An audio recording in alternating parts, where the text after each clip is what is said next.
ꯂꯥꯟꯊꯣꯛꯆꯔꯤ science magazine ꯉꯁꯤꯒꯤ ꯊꯧꯔꯝꯗ ꯊꯝꯖꯔꯤ ꯀꯧꯖꯦꯡ ꯍꯥꯔꯧ ꯃꯄꯩ ꯃꯄꯩꯅ ꯂꯥꯟꯗꯥꯁꯤꯜꯂꯛꯈꯤꯕ RO ꯔꯤꯚꯔꯁ ꯑꯣꯁꯃꯣꯁꯤꯁꯀꯤ ꯏꯁꯤꯡ ꯑꯃꯗꯤ ꯎꯍꯩ-ꯋꯥꯍꯩ ꯑꯃꯗꯤ ꯃꯅꯥ-ꯃꯁꯤꯡ ꯂꯤꯗꯨꯅ ꯊꯝꯕ ꯍꯥꯏꯕꯁꯤꯒꯤ ꯃꯇꯥꯡꯗ CSIR CFTRI Mysoreꯒꯤ traditional food and sensory science department head of department ꯑꯣꯏꯅ ꯂꯩꯔꯤꯕ ꯗꯣꯛꯇꯔ Iboyaima Ngaseppamga ꯑꯩꯈꯣꯏꯒꯤ ꯃꯤꯍꯨꯠ Laishram Chingsanglakpaga unaduna wari saba Kaujeng harou mapei mapei na landasillakhiba Mamang sahi 2018 gi December thagi tang 13 tamthirapa matau ama Rajasthan gi Barmar da leiba laumi praja mayam gi mitmangda una khanghanba sokna thengna mipai hanba thodok ama thokre ningtham gi menglaba numit mangal singbu thattuna amangba nong puba laisilgumna atiada paiduna kilometer 10 sangba manga pakpa lobukta takhiba mamidu atei karimata gi nate Kaujeng harou gi mapaini Khoiropni longmi singna thoraktuna kolik thinduna maikhu hawanduna tananaba hotnaba nungde ising saiba haibadu taki thokriba thodawasi desert natraga yellow locust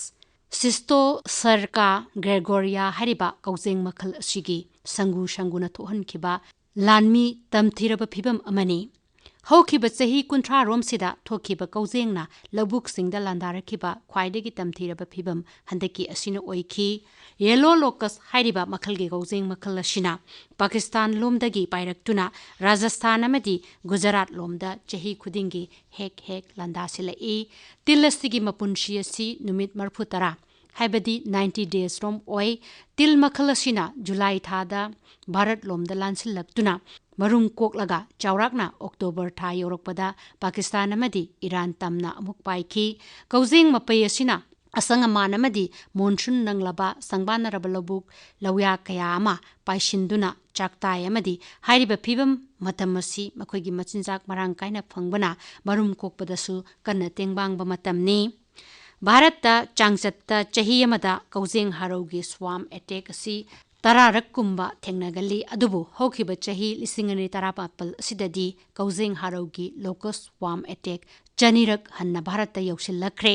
India government ke locust west center LWC maruaina Jodhpur da leiriba center asina haibada handak 2018 da oikhriba mawong asi hanaga sathina manadaba mawong amani haibashini Mitna una hoba miwai kaya amana tamba paudam singna haibadasu hanana takiba tilkang kaya yengluraga handaki asinadi saruk ani hena chawi hairei 2018 da thokriba Kaujeng tarakpagi maroiba maram ani amadi ayinga sa amadi climate condition singda anoba mong amada taina silakhiba sinani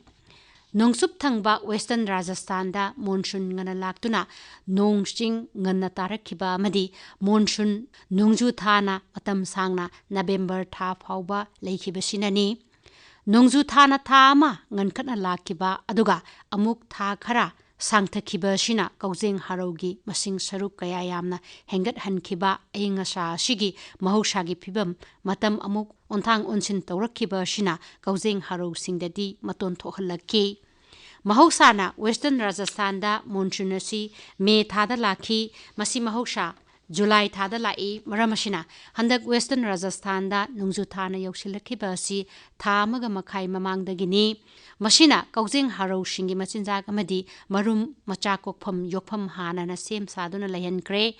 Kaujeng Singlakpa yare haibagi paujel pikhibagi mawong amo henkhi nong marang kaina anirak takhiba sida amadi nongju thana November fauba ninduna leikhiba sina amuk maram oiraduna Kaujeng harau singi machinjak marang kaina leikhibana Rajasthan da amadi Gujarat ki mafam kharada kuina sangla leithahankhi Kuina sangla leithahankhiba sina Kaujeng singna June da amuk September da amuk amadi December da amuk asumna ahumlak honna Kaujeng singna marung ko handuna sathina hengat hankhi Locust masing saruk kullom hengat hankhi ahanbagi marung kokpa thada saruk jamri mathangda loinana ahumlak surakpada 1013 lom laina hengat hankhi State Agriculture Department haibada Pakistan ga tainaba Rajasthan gi district 13 romda awaba pikhi sarkarna hectare lakh ahumga 10,000 rom gi lobukta organophosphate hairiba tilhat hidak asi saithuki loinana lomi singda chauna compensation kaitahanki Kaujeng sing asi chaurakna tha uhum lom hingduna lei makoina masagi arumbaga chap manana nongmada machinjak sai nungthilgi matamda makoina una amadi asangaman chai Kaujeng sangu amada chaurakna Kaujeng million nipalom yawi Kaujeng sangu amana nongmada mioi Lisingani ga chamnga habedi samu tarana chaba ngamba chinja ke sang irai laina chathok tuna manghalli makoina mathoi pokpagi mawngda macha pui scientist singna haibada akoibagi asaba shina ayuk numit thorakpadagi nungtilgi matam phawbada 20 degree celsius dagi 38 degree celsius phawbada leirabadi Kaujeng sing marum kokpada sahonbada tengbangi haibasini India da Kaujeng singna landa silakpagi maramashi chain reaction amagumbani desert locust hairiba Rajasthan da landara kriba Kaujeng sangu shigi mayum ani lengdana lei red sea khongban amadi Pakistan Iran gi tainaba lamdam sing ashini sabe hingalakpa ingasa sang nairaktaba cyclone Mekununa Arabian Peninsula da yeiraktuna hanana taba nongdagi henjinna heithakiba amadi hairiba asaba phibam singi Kaujeng singi leifam singda ising tungduna lok semjin khiba khara sina achauba maram ama oikiduna Rajasthan amadi Bharat ki mafam kharada lu kokpada len taba haiba thodau adu oikribani miyambu mit mai panghanba lenga ki loisung sing mikup nahum singna leiba yamna mathau tai RO reverse osmosis ki ising RO reverse osmosis ki ising fai haiduna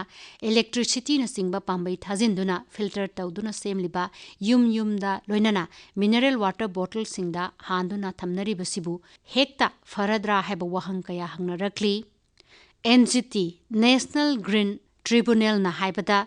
RO purifier gi company singna fai haina hariba ising contamination problem sing RO purifier sing sengdokpa ngami hariba si henjinna chauna haiba claim oigani haina khanghalakli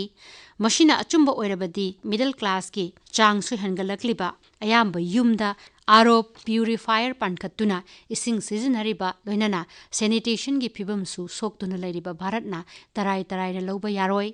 NGT na lisingani taramapal gi me thada Ministry of Environment Forest and Climate Change MOEFCC the societies amadi yum singda total dissolved solid TDS count asi isingda 500 mg per liter dagi chang hanthana yaurabadi RO sizin handaba haiduna haiba laikre RO technology sing asi ising yamna manghanba TDS nataba atayatopa mot akai contaminant sing yaurokpa yaba amadi atayatopa technologies leibana court na RO technology bu water efficient technologies promote taunanaba matam phawba pikre adubu MOEFCC na hojik phawdi thabak oina paikhalaktri maramashina water supply department na phangba lamdam singda praja amadi laingak loisung sing punna khangminaba amadi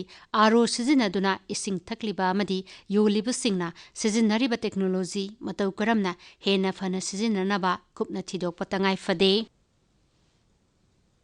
Aroibada thamjari Uhei-wahei amadi manamasing leeduna thamba haibasigi matangda CSIR CFTRI Mysore gi Traditional Food and Sensory Science Department Head of Department oina leiriba Dr. Iboyaima Ngaseppam ga ekogi mihut Laishram Chingsanglakpa ga unaduna wari shaba Processing and packaging of fruits and vegetables haibadi uhei amadi manamasing singbu leeduna kuina thamba yanaba karamna process tawgani amadi process tawraba fruits and vegetables products sing asibu karamna packaging tawgani haiba hiram sigi matangda khananaba hoje khoigi studio da lengsinduna laibasi Mysore da CSIR gi makhada laiba Central Food Technological Research Institute ki Traditional Food and Sensory Science Department gi ISOD oina lairiba amadi Department of Fruit and Vegetable Technology gi hana head oiramba amadi principal scientist aduga Delhi da laiba Academy of Scientific and Industrial Research ki professor amasu oiriba Dr. Iboyaima Ngaseppam ni ahan mamakta sombo khoi studio da taram nokchari processing and packaging sigi matang da sangsanring ai gi mangoina na hodok poina somgi samlappa biodata thambiyo ai Dr. Iboyaima Ngaseppam ꯑꯩꯒꯤ ꯔꯦꯁꯤꯗꯦꯟꯗꯤ ꯁꯒꯣꯜꯕꯟ ꯇꯦꯔꯥ ꯈꯨꯔꯥꯏꯖꯝ ꯂꯩꯔꯛ ꯑꯩꯒꯤ education ꯍꯧꯔꯛꯄꯁꯤ class 8 ꯐꯥꯎꯕ ꯁꯒꯣꯜꯕꯟ ꯇꯦꯔꯥ voice ꯁ꯭ꯀꯨꯜꯗ ꯍꯧꯖꯔꯛꯏ ꯑꯗꯨꯒꯤ ꯃꯇꯨꯡꯗ Johnson higher secondary ꯁ꯭ꯀꯨꯜꯗ class 9 10 ꯇꯝꯖꯔꯛꯈꯤ ꯑꯗꯨꯒꯤ ꯃꯇꯨꯡꯗ DM ꯀꯣꯂꯦꯖ ꯑꯣꯐ ꯁꯥꯏꯟꯁꯇ PUC first and second PUC ꯂꯣꯏꯔ ꯃꯇꯨꯡꯗ ꯑꯩꯍꯥꯛꯁꯤ BTech ꯐꯨꯗ ꯇꯦꯛꯅꯣꯂꯣꯖꯤꯒꯤꯗꯃꯛꯇ ICIRꯅ ꯁꯦꯂꯦꯛ ꯇꯧꯕꯤꯔꯛꯈꯤ ꯃꯍꯥꯔꯥꯁꯇ꯭ꯔꯒꯤꯗ ꯂꯩꯕ ꯀꯣꯂꯦꯖ ꯑꯣꯐ ꯐꯨꯗ ꯇꯦꯛꯅꯣꯂꯣꯖꯤ ꯃꯔꯠꯋꯥꯗꯥꯒꯤ ꯀꯁꯥꯏ ꯌꯨꯅꯤꯚꯔꯁꯤꯇꯤꯗꯒꯤꯅꯤ ꯃꯇꯝ ꯑꯗꯨꯗꯁꯨ ꯑꯩꯍꯥꯛꯅ ꯇꯣꯞꯄꯔ ꯑꯣꯏꯔꯛꯇꯨꯅ ꯂꯣꯏꯁꯤꯜꯂꯛꯄꯗ MSc ꯐꯨꯗ ꯇꯦꯛꯅꯣꯂꯣꯖꯤꯒꯤ ꯁꯤꯠ ꯑꯃ ꯑꯩꯈꯣꯏꯒꯤ CFTRI ꯃꯍꯤꯁꯨꯔꯁꯤꯗ ꯐꯪꯖꯈꯤ ꯑꯗꯨꯒ ꯂꯣꯏꯅꯅ ꯃꯗꯨꯒꯤ MSc ꯂꯣꯏꯔ ꯃꯇꯨꯡꯗ ꯑꯩꯒꯤ ꯑꯣꯄꯣꯔꯆꯨꯅꯤꯇꯤ ꯑꯃ ꯂꯥꯛꯄꯗꯒꯤ ꯑꯩ ꯃꯍꯤꯁꯨꯔꯗ ꯁꯥꯏꯟꯇꯤꯁꯀꯤ ꯄꯣꯁ ꯑꯣꯏꯅ ꯆꯪꯈꯤ 1990ꯗꯒꯤ ꯑꯗꯨꯗꯒꯤꯅ ꯍꯧꯖꯤꯛ ꯐꯥꯎꯕ ꯑꯩꯍꯥꯛ ꯆꯠꯊꯔꯛꯏ ꯃꯔꯛꯁꯤꯗ ꯑꯩꯁꯨ PhDꯒꯤ ꯔꯦꯖꯤꯁꯇ꯭ꯔꯦꯁꯟ ꯇꯧꯗꯨꯅ ꯑꯟꯗꯔ ꯗ ꯌꯨꯅꯤꯚꯔꯁꯤꯇꯤ ꯑꯣꯐ ꯃꯍꯤꯁꯨꯔꯒꯤ ꯃꯈꯥꯗ ꯇꯧꯏ ꯑꯗꯨꯒ ꯃꯗꯨꯒꯤ ꯃꯇꯨꯡꯗ ꯐ꯭ꯔꯥꯟꯁꯇ ꯆꯍꯤ ꯑꯃ ꯃꯈꯥꯏ ꯆꯠꯂꯨꯔ ꯃꯇꯨꯡꯗ ꯑꯩꯒꯤ PhD ꯐꯪꯈꯤ almost 30 years ꯁꯨꯔꯦ ꯃꯍꯤꯁꯨꯔꯗ ꯍꯧꯖꯤꯛ ꯂꯩꯔꯤꯁꯤ ꯑꯩꯅ ꯂꯩꯕ ꯄꯣꯖꯤꯁꯟꯁꯤ ꯁꯤꯅꯤꯌꯔ ꯄ꯭ꯔꯤꯟꯁꯤꯄꯜ ꯁꯥꯏꯟꯇꯤꯁꯅꯤ ꯖꯦꯅꯔꯦꯜꯂꯤ ꯁꯥꯏꯟꯇꯤꯁ F ꯍꯥꯏꯅ ꯈꯪꯅꯩ ꯐꯨꯗ ꯁꯥꯏꯟꯁ ꯑꯦꯟ ꯇꯦꯛꯅꯣꯂꯣꯖꯤꯒꯤ ꯂꯝꯁꯤꯗ ꯀꯨꯏꯗ ꯆꯍꯤ 100 ꯑꯦꯛꯁꯄꯤꯔꯤꯌꯦꯟꯁ ꯂꯩꯔꯛꯑꯕꯅꯤ ꯁꯣꯝꯁꯦ ꯑꯗꯣ ꯑꯩꯈꯣꯏꯒꯤ ꯄ꯭ꯔꯣꯁꯦꯁꯤꯡꯁꯤꯒꯤ ꯃꯇꯥꯡꯗ ꯂꯥꯛꯆꯔꯕꯗ ꯎꯍꯩꯁꯤꯡꯕꯨ ꯂꯤꯗꯨꯅ ꯊꯝꯅꯕ ꯑꯩꯈꯣꯏꯅ ꯄ꯭ꯔꯣꯁꯦꯁꯤꯡ ꯇꯧꯕꯁꯦ ꯃꯁꯤ ꯀꯔꯝꯅ ꯇꯧꯒꯅꯤ ꯊꯝꯕꯤꯌꯨ ꯎꯍꯩ ꯑꯃꯒ ꯈꯦꯠꯅꯕꯒꯤ ꯃꯇꯨꯡ ꯏꯟꯅ ꯁ꯭ꯇꯦꯞꯁꯦ ꯈꯦꯠꯅꯔꯝꯒꯅꯤ ꯑꯗꯨꯕꯨ ꯕꯦꯁꯤꯛ ꯑꯣꯏꯕ ꯀꯔꯤ ꯁ꯭ꯇꯦꯞ ꯂꯩ ꯍꯥꯏꯕꯗꯨ ꯊꯝꯕꯤꯌꯨ ꯑꯩꯈꯣꯏꯒꯤ ꯃꯅꯤꯄꯨꯔꯗ ꯐꯪꯉꯤꯕ ꯐ꯭ꯔꯨꯠꯁ ꯑꯦꯟ ꯚꯦꯖꯤꯇꯦꯕꯜꯁꯤꯡ ꯑꯁꯤ ꯑꯌꯥꯝꯕꯅ ꯑꯣꯜꯃꯣꯁ ꯁꯤꯖꯟꯅꯦꯜ ꯑꯣꯏꯕ ꯉꯥꯛꯇꯅꯦꯕ ꯃꯥꯏꯁꯤ ꯃꯇꯝ ꯈꯔ ꯃꯥꯒꯤ ꯊꯥ ꯑꯃ ꯑꯣꯏꯕ ꯌꯥꯏ 2 ꯑꯣꯏꯕ ꯌꯥꯏ ꯍꯧꯔꯝꯃꯒ ꯂꯣꯏꯈꯤꯕ ꯉꯥꯛꯇꯅꯤ ꯆꯍꯤ ꯈꯨꯗꯤꯡꯒꯤ ꯑꯅꯧꯕ ꯐ꯭ꯔꯨꯠ ꯃꯌꯥꯝ ꯑꯃ ꯑꯩꯈꯣꯏꯅ ꯃꯊꯪ ꯌꯦꯡꯉꯒ ꯄ꯭ꯔꯣꯁꯦꯁ ꯇꯧꯅꯕꯒꯤ ꯃꯑꯣꯡ ꯑꯃ ꯁꯤꯜꯂꯛꯄ ꯇꯥꯕꯅꯤ ꯀꯩꯅꯣ ꯍꯥꯏꯗ ꯊꯥ 3ꯒꯤ ꯐꯪꯕ ꯐ꯭ꯔꯨꯠꯇꯨꯅ ꯑꯩꯅ ꯆꯍꯤ ꯑꯃ ꯄ꯭ꯔꯣꯁꯦꯁ ꯇꯧꯒꯦ ꯍꯥꯏꯕꯗꯤ ꯌꯥꯔꯣꯏ ꯍꯥꯏꯕꯗꯤ ꯑꯩꯈꯣꯏꯅ ꯇꯧꯗꯣꯏꯕ ꯏꯟꯗꯁꯇ꯭ꯔꯤ ꯑꯁꯤꯗꯤ ꯆꯍꯤ ꯑꯃꯗ at least 300 days ꯋꯥꯛ ꯇꯧꯒꯗꯕꯅꯤ ꯑꯗꯨꯅ ꯉꯁꯥꯏ ꯑꯩꯈꯣꯏꯅ ꯐꯨꯗ ꯄ꯭ꯔꯣꯁꯦꯁꯤꯡ ꯇꯧꯕ ꯃꯇꯝꯗ ꯎꯍꯩ ꯃꯔꯤ ꯃꯌꯥꯝꯁꯤ ꯇꯧꯅꯕ ꯍꯣꯠꯅꯔꯛꯄꯗ ꯑꯩꯈꯣꯏꯅ ꯁꯤꯖꯟ ꯑꯃ ꯌꯦꯡꯕ ꯇꯥꯔꯦ ꯖꯅꯋꯥꯔꯤ ꯇꯨ ꯐꯦꯕꯋꯥꯔꯤꯗꯅ ꯀꯔꯝꯕ ꯐꯪꯉꯤ ꯑꯗꯒꯤ ꯃꯥꯔꯆꯇꯒꯤꯅ ꯑꯦꯄ꯭ꯔꯤꯜꯐꯥꯎ ꯀꯔꯝꯕ ꯐꯪꯉꯤ ꯍꯥꯏꯕ ꯑꯗꯨꯒꯨꯝꯕ ꯑꯃ ꯁ꯭ꯇꯗꯤ ꯁꯔꯚꯦ ꯑꯃ ꯇꯧꯔ ꯃꯇꯨꯡꯗ ꯑꯗꯨꯅ ꯍꯥꯏꯔꯤꯕ ꯑꯩꯒꯤ ꯐꯦꯛꯇꯔꯤꯁꯤꯗ ꯉꯁꯥꯏꯒꯤ ꯐ꯭ꯔꯨꯠꯁꯤꯡꯁꯤ ꯀꯟꯇꯤꯅ꯭ꯌꯨꯁꯂꯤ 300 ꯇꯧꯕ ꯌꯥꯅꯕ ꯋꯤꯠ ꯗꯤ ꯑꯦꯛꯖꯤꯁꯇꯤꯡ ꯐꯦꯁꯤꯂꯤꯇꯤꯗꯣ ꯏꯟꯐ꯭ꯔꯥꯁꯇ꯭ꯔꯛꯆꯔꯗꯨꯅ ꯇꯧꯕ ꯌꯥꯅꯕ ꯍꯣꯠꯅꯔꯛꯄ ꯇꯥꯕꯅꯤ ꯅꯠꯇ꯭ꯔꯒꯗꯤ ꯍꯥꯏꯕ ꯐ꯭ꯔꯨꯠꯁ ꯑꯦꯟ ꯚꯦꯖꯤꯇꯦꯕꯜꯁꯤꯡ ꯑꯁꯤ ꯄꯠꯇꯅ ꯄꯨꯝꯗꯅ ꯃꯥꯡꯈꯤꯒꯅꯤ ꯑꯗꯨꯒ ꯃꯔꯨꯑꯣꯏꯅ ꯉꯁꯥꯏꯒꯤ ꯂꯩꯔꯤꯕ ꯐ꯭ꯔꯨꯠꯁ ꯑꯦꯟ ꯚꯦꯖꯤꯇꯦꯕꯜꯁꯤꯡ ꯑꯁꯤ ꯑꯌꯥꯝꯕꯅ ꯑꯩꯈꯣꯏꯁꯤꯡꯁꯤ ꯇꯝꯁꯨ ꯂꯩ ꯑꯗꯒꯤ ꯆꯤꯡꯒꯤ ꯂꯝꯁꯨ ꯂꯩ ꯇꯝꯗ ꯂꯩꯕꯁꯤꯡꯗꯨꯗꯤ ꯏꯋꯥ ꯋꯥꯗꯅ ꯇ꯭ꯔꯥꯟꯁꯄꯣꯔꯠ ꯇꯧꯕ ꯌꯥꯒꯅꯤ ꯑꯗꯨ ꯆꯤꯡꯗ ꯂꯩꯕ ꯐ꯭ꯔꯨꯠꯁ ꯑꯦꯟ ꯚꯦꯖꯤꯇꯦꯕꯜꯁꯤꯡ ꯑꯁꯤꯗꯤ ꯌꯥꯝꯅ ꯈꯨꯗꯣꯡꯆꯥꯗꯦ ꯃꯗꯨꯒꯤ ꯇ꯭ꯔꯥꯟꯁꯄꯣꯔꯠ ꯇꯧꯅꯕ ꯑꯗꯨꯅ ꯑꯌꯥꯝꯕꯅ ꯄꯠꯇꯅ ꯃꯥꯡꯗꯅ ꯇꯣꯛꯏ ꯃꯁꯤꯗ ꯃꯗꯨꯒꯤ ꯃꯥꯡꯗꯅꯕ ꯎꯄꯥꯏ ꯍꯥꯏꯕꯕꯨ ꯑꯩꯈꯣꯏꯅ ꯃꯐꯝ ꯑꯗꯨꯗ ꯄ꯭ꯔꯣꯁꯦꯁꯤꯡ ꯁꯦꯟꯇꯔ ꯑꯃ ꯍꯥꯡꯗꯨꯅ ꯉꯁꯥꯏꯒꯤ ꯑꯦꯠꯂꯤꯁ ꯄ꯭ꯔꯤꯂꯤꯃꯤꯅꯔꯤ ꯄ꯭ꯔꯣꯁꯦꯁꯤꯡ ꯍꯥꯏꯇꯥꯔꯦ ꯐꯥꯔꯁ ꯁ꯭ꯇꯦꯞ ꯄ꯭ꯔꯥꯏꯃꯔꯤ ꯄ꯭ꯔꯣꯁꯦꯁꯤꯡ ꯇꯧꯕꯤꯔꯒ ꯃꯗꯨꯗꯒꯤ ꯐꯪꯉꯛꯄ ꯄ꯭ꯔꯥꯏꯃꯔꯤ ꯄ꯭ꯔꯗꯛꯁꯤꯡꯗꯨꯅ ꯇꯝꯗ ꯄꯨꯊꯕꯤꯔꯒ ꯃꯈꯣꯏꯒꯤ ꯐꯥꯏꯅꯦꯜ ꯄ꯭ꯔꯗꯛꯐꯥꯎ ꯇꯧꯕ ꯌꯥꯕꯒꯤ ꯁꯤꯁꯇꯦꯝ ꯑꯃ ꯁꯦꯝꯕ ꯇꯥꯕꯅꯤ ꯑꯗꯨꯒ ꯁꯣꯝꯅ ꯔꯤꯁꯔꯁ ꯑꯦꯟ ꯗꯦꯕꯂꯞꯃꯦꯟ ꯀꯌꯥ ꯆꯠꯊꯕꯤꯔꯝꯃꯅꯤ ꯑꯗꯨ ꯃꯔꯨꯑꯣꯏꯅ ꯀꯔꯝꯕ ꯎꯍꯩꯗ ꯁꯣꯝꯅ ꯊꯕꯛ ꯇꯧꯕꯤꯈꯤ ꯍꯥꯏꯕꯗꯨ ꯊꯝꯕꯤꯌꯨ ꯕꯤꯖꯤꯅꯦꯁ ꯑꯃ ꯉꯁꯥꯏꯒꯤ ꯏꯟꯗꯁꯇ꯭ꯔꯤ ꯑꯃ ꯇꯧꯔꯛ ꯃꯇꯝꯗ ꯈ꯭ꯋꯥꯏꯗꯒꯤ ꯑꯍꯥꯟꯕ ꯑꯩꯈꯣꯏꯒꯤ ꯐꯦꯛꯇꯔ ꯍꯥꯏꯗꯤ ꯃꯔꯨꯑꯣꯏꯕ ꯔꯤꯁꯣꯔꯁꯁꯤ ꯀꯩꯅꯣꯗ ꯔꯣ ꯃꯦꯇꯔꯤꯌꯦꯜꯅꯦꯕ ꯑꯗꯨꯅ ꯑꯩꯈꯣꯏꯅ ꯃꯅꯤꯄꯨꯔꯗ ꯐꯪꯉꯤꯕ ꯍꯩ ꯃꯌꯥꯝ ꯑꯁꯤꯗ ꯀꯔꯝꯕ ꯍꯩꯁꯤꯡꯕꯨ ꯀꯔꯝꯕ ꯃꯑꯣꯡꯗ ꯄ꯭ꯔꯣꯁꯦꯁ ꯇꯧꯒꯗꯒꯦ ꯐꯤꯖꯤꯕꯜ ꯑꯣꯏꯕꯒ ꯌꯦꯡꯕ ꯃꯇꯝꯗ ꯚꯣꯂꯨꯝ ꯄꯨꯊꯣꯛꯏꯕ ꯉꯁꯥꯏ ꯀ꯭ꯋꯥꯟꯇꯤꯇꯤꯁꯤꯒꯤ ꯃꯈꯥꯗ ꯌꯦꯡꯕ ꯇꯥꯕ ꯑꯗꯨꯅ ꯃꯔꯨꯑꯣꯏꯅ ꯑꯩꯈꯣꯏ ꯃꯅꯤꯄꯨꯔꯗ ꯐꯪꯉꯤꯕ ꯍꯩ ꯃꯁꯤꯡ ꯃꯌꯥꯝꯅ ꯈ꯭ꯋꯥꯏꯗꯒꯤ ꯄꯨꯊꯣꯛꯅꯔꯤꯁꯤ ꯀꯤꯍꯣꯝ ꯑꯃ ꯂꯩꯔꯦ ꯑꯗꯒꯤ ꯄꯦꯁꯟ ꯐ꯭ꯔꯨꯠ ꯑꯃ ꯂꯩꯔꯦ ꯑꯗ ꯑꯣꯔꯦꯟꯖ ꯍꯥꯏꯕ ꯑꯃ ꯂꯩꯔꯦ ꯃꯊꯪꯗ ꯄ꯭ꯂꯝꯒꯨꯝꯕ ꯃꯔꯨꯑꯣꯏꯅ ꯃꯈꯣꯏꯁꯤꯡꯁꯤ ꯄ꯭ꯔꯣꯁꯦꯁꯤꯡ ꯇꯧꯕꯗ ꯌꯥꯝꯅ ꯄꯣꯇꯦꯟꯁꯤꯌꯦꯜ ꯑꯣꯏꯕ ꯔꯣ ꯃꯦꯇꯔꯤꯌꯦꯜꯅꯤ ꯑꯇꯩꯒꯤ ꯐ꯭ꯔꯨꯠꯁꯤꯡ ꯑꯁꯤꯗꯤ ꯃꯥꯒꯤ ꯄꯨꯊꯣꯛꯄ ꯚꯣꯂꯨꯝ ꯑꯁꯤ ꯌꯥꯝꯗꯦ ꯑꯗꯨꯅ ꯃꯣꯏꯁꯤ ꯄ꯭ꯔꯣꯁꯦꯁꯤꯡ ꯇꯧꯕ ꯃꯇꯝꯗ ꯐꯤꯖꯤꯕꯜ ꯑꯣꯏꯗꯦ ꯑꯗꯨꯅ ꯐꯤꯖꯤꯕꯜ ꯑꯣꯏꯒꯦ ꯍꯥꯏꯔꯒꯗꯤ ꯍꯥꯏꯔꯤꯕ ꯑꯩꯈꯣꯏꯒꯤ ꯇ꯭ꯔꯦꯗꯤꯁꯅꯦꯜ ꯑꯣꯏꯅ ꯄꯨꯊꯣꯛꯆꯔꯤꯕ ꯍꯩ ꯂꯩꯗꯦ ꯍꯩꯔꯤꯠ ꯈꯪꯗꯦ ꯕꯣꯔꯣꯏ ꯈꯪꯗꯦ ꯑꯗꯒꯤ ꯍꯩꯅꯧꯖꯣꯝ ꯈꯪꯗꯦ ꯍꯩꯕꯤ ꯈꯪꯗꯦ ꯍꯥꯏꯔꯤꯕ ꯃꯌꯥꯝ ꯑꯁꯤ ꯑꯩꯈꯣꯏꯒꯤ ꯇ꯭ꯔꯦꯗꯤꯁꯅꯦꯜ ꯑꯣꯏꯕ ꯐꯨꯗ ꯉꯥꯛꯇꯅꯤ ꯃꯣꯏꯁꯤꯡꯁꯤ ꯌꯥꯝꯅ ꯂꯥꯔꯖ ꯁ꯭ꯀꯦꯜꯗ ꯄ꯭ꯔꯗꯛꯁꯟ ꯑꯣꯏꯔꯀꯥꯟꯗꯗ ꯑꯩꯈꯣꯏꯅ ꯄ꯭ꯔꯣꯁꯦꯁꯤꯡꯒꯤ ꯂꯝꯕꯤꯗ ꯄꯨꯁꯤꯜꯂꯛꯄ ꯌꯥꯏ ꯍꯧꯖꯤꯛꯀꯤꯗꯤ ꯄꯥꯏꯅꯦꯄꯜꯅ ꯃꯌꯥꯝ ꯑꯃꯅ ꯀꯟꯅ ꯇꯧꯅꯔꯤ ꯑꯗꯒꯤ ꯑꯃꯅ ꯑꯩꯈꯣꯏꯒꯤ ꯑꯟꯗꯔ ꯌꯨꯇꯤꯂꯥꯏꯖ ꯍꯥꯏꯕ ꯇꯥꯔꯦ ꯑꯗꯨꯅ ꯃꯌꯥꯝꯅ ꯀꯟꯅ ꯀꯦꯟꯗꯤ ꯁꯥꯟꯅꯔꯤꯕ ꯑꯩꯈꯣꯏꯒꯤ ꯍꯩꯇꯨꯞ ꯍꯥꯏꯔꯤꯕ ꯋꯥꯏꯂꯣꯄꯟꯁꯦ ꯁꯤꯃꯁꯨ collection center fazana tobiragadi masigi product asi yamna value oiba product ni large scale da puthokpa yagani aduga export potential above lay heba masigi haitup se adugi amana akhoi gi amana haibung haiba haise simasu yamna demand taw internationally demand taw fruit ni masigi fruit sibu aikoina maung tana id yamna large scale da puthokpa haragadi magi product sing si throughout the world abu export to boy heba aduna aikoina taw fruit sing si ayamana akoina research to hai tare manipur gi damakta aikoina project report sadana training kaya pi gi mayamasi ayamana upiri sing si pineapple ama tawre passion fruit ama tawre orange tawre adegi haikru sima tawre adegi hainizom adegi haibi ma tawre go lemon simaga tawre adoga akoina experiment oina akoigi hayya yese sima su tawre aduga amana akoigi haimang hariba akoi manipur da phangba haimang asi mayamna shuraga chani powder oina chani kaimta chana gi heda akoigi indigestion oigba singda chak chara matungda khara cha digestion oina mi damakta rimi khara na su hainai masi haimang asi akoigi kidney gi stone si lokthokpa tumhanma ngame haibagi amasu thajanaba mapoi haiba thajanaba sing asi oiba yabra haiba adugumba research so akoina tawi aduna kuidri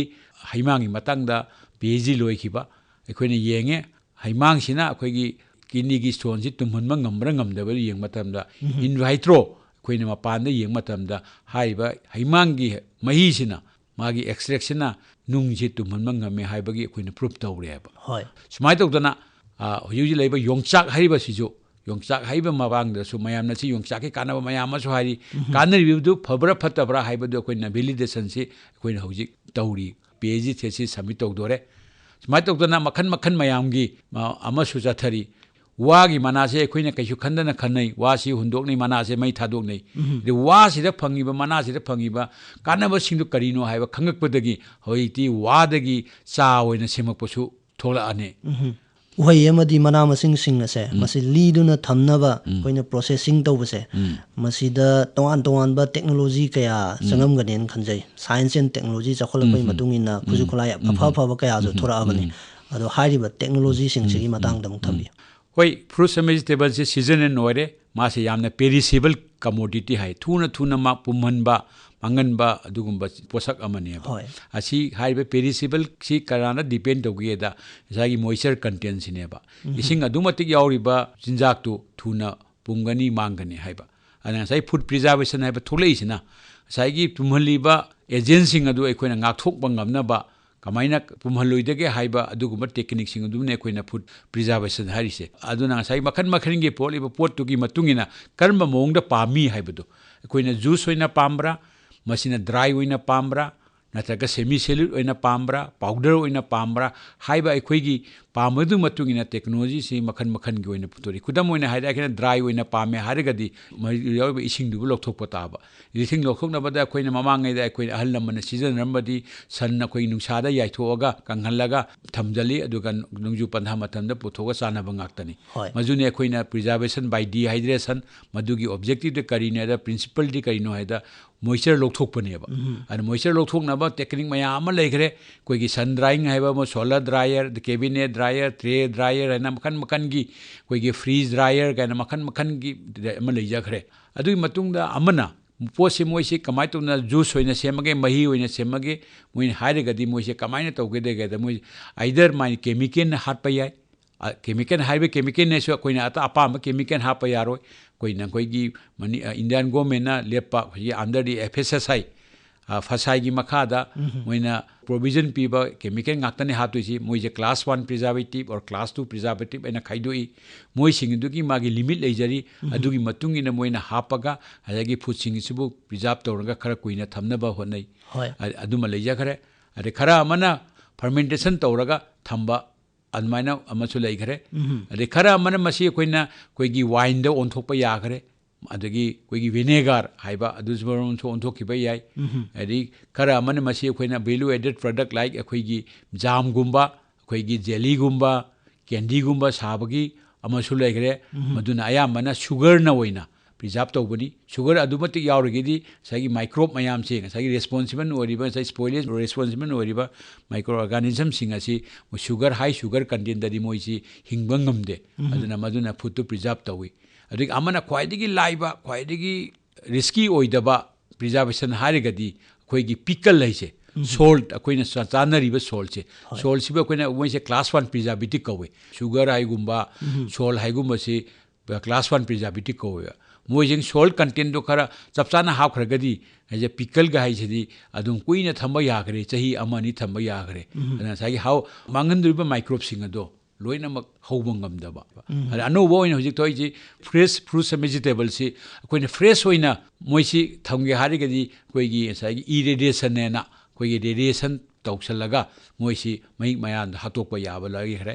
adigi atopa method amana moiji chuktok tokdana sagi lairiba magi packaging sida modify toraba packaging manung sida or storage room sida sagi oxygen ji handahalaga carbon dioxide hengal halaga thamadi sagi vegetable khangde fruit khangde kuina thamba yabagi aduma technique so leire adigi amana ngasagi cold storage na ma leire cold storage na ngasagi production je purpose je kuina kharat kuina thamdaba yare kaina da hariba low temperature hariba ngasagi refrigerator temperature sida mangan tangan ngamiba mahik mayam se sagi biochemical ngasai action dor enzyme mayam si moi ki activities yam slow ibanina moi sagi food se kuini preserve to yabagi adu objective lay cold storage ga so aduga uhai amadi mana masing sing ase masi leeduna thamba yanaba process tawraba matungda masibu kuina chatnaba packaging tawuse masi ju yamna maru oyen khanjai aduna consumer sing na seasonable matamda nungainaba convenient oinaba mawongda mahik matai sing changdanaba packaging tawbase masi karamna tawgani thambi ha duna khoigi food si process tor matungda khwaidagi loichalakpada liba thamnaba honabada mateng oiriba maru oiba role lori si packaging sasine kudam oina khoigi sugar high sugar production tawmat mapan thamatamda moisi moisture absorb tokseleba nongchu matamda mapannegi relative humidity high water sin manung sangaktuna lauri aduna koi proper protection ma daka lereba na packaging design tawmatam sidang sagi high production dehydrator liquid la semi liquid la haiba adugi matungina packaging design si koina tawgadaba aduna koi haiba CFTRI haiba aina tawjariba thabak mahum sida koi si department sida packaging department aina so amasu yauri hai sina kamai tawgeda kariguma product khuding makki karamba packaging use tawgadagi haibagi adugumba research tawri aduga packaging design sida karamba packaging tawgadagi haibagi depending asai aina pamiba shape life to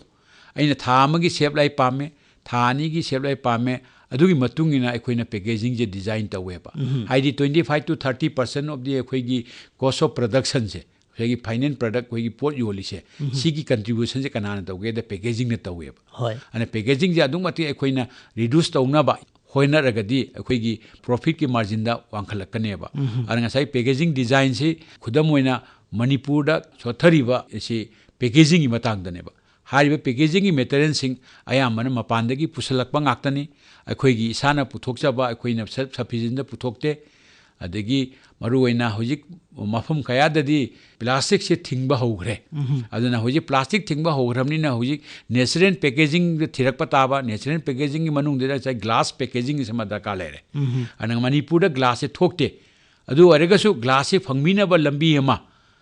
thibiragadi manipur da lariba entrepreneurs mayam de sajariba posai mayam asi mafam chana packing to ngamgani haina khanjai entrepreneurs mayam de sajariba posai mayam asi mafam chana koigi appropriate packaging da hapchalaga lina thamagadi boigi production asi even country gi natana international gi level da compete to yabagi changbu lei kaino da aikoigi raw material se ayambana naturally organic aktani aduna organic ki food asi whole international da demand ngaktane ba arige quality wise asu yamna phai aduna akoigi product se mapana thoke mapana tawge haragadi akoigi packaging da depend tawre hoi India da food processing industry develop to ba sembada yamna chawraba thodang su lawiri ado huji awanopok bharat amadi manipur da food processing and packaging industry gi scope se masi kyam chawna lai thambi food processing gi industry mayang gi industry gi manung da food processing gi industry se yamna potential oi manipur da haibidi akhoi gi phangi ba pot mayam se pothoi mayam se India rom da natana outlet ama chaungna khoi gi moi ki Myanmar side se ko Myanmar yawer ga di Singapore Thailand mathang yauki bagi lambi ma lei ri ba moi gi product mayam se akhoi da pusalai siga chap manana akhoi gi product sing ju moi da puthok pagi ama lei ba akhoi gi Nagaland na chalo Nagaland gi magi provision yamna watli akhoi Assam da chalo su wai ana akhoi gi Manipur gi sidi foreign da chatpagi haiba tare arom nom chapagi Bangladesh rom da changbagi adugumba outlet na lei ana akhoi gi raw material resource sing si fazana atik chari haidi ai haiduni organic si koi demanded ni aduna akhoi gi product si hoji sanari be koi entrepreneurs mayam sanari product mayam si dili yowangam de yodringa da hana loisan mana haleba demand ja adumatik lai aduna akhoi sida Manipur sida haibe industry koi self sufficient state amo oigi harigadi koi gi food processing industry si hingat patabne ana port ai si akhoi gi natana mi gi su supply to ngam go oiga taba ana akhoi ne oigi necessarily already akhoi si resource pibi rabane masibu akhoi na fazana pothok chawkhotna tobiragadi masida one of the best industry in the north east haiba yayeba ana akhoi gi maru oiba commodity am leigre haidi khudam moina akhoi gi chahau oi so amu thoglei chahau oi sisu internationally wi demand ni wi ta wi puthokpodi akhoi puthoi ni GI tag akhoi na phangabani azmai tawduna akhoi gi unique oiba fruit sing leidana masi akhoi international already demand ni masi akhoi gi processing tawraga puthokpasi yamna potential oi aduna akhoi na masi industry manung sida yamna stable oi sustainable industry ama oina ba honabi basi yamna mateng oigani Uhei-wahei amadi mana-masing leeduna thamba haibasigi matangda CSIR CFTRI Mysore gi Traditional Food and Sensory Science Department ta Head of Department oina leiriba Dr. Iboyaima Ngaseppam ga ikoi mihut Laishram Chingsanglakpa ga unaduna wari shaba si tahanjakhiba ga loinana ngasigi di Science Magazine lanthok chaba matang sida loijare mathang leibak pokpa numit ki pungpham asimakta da phangbigani Science Magazine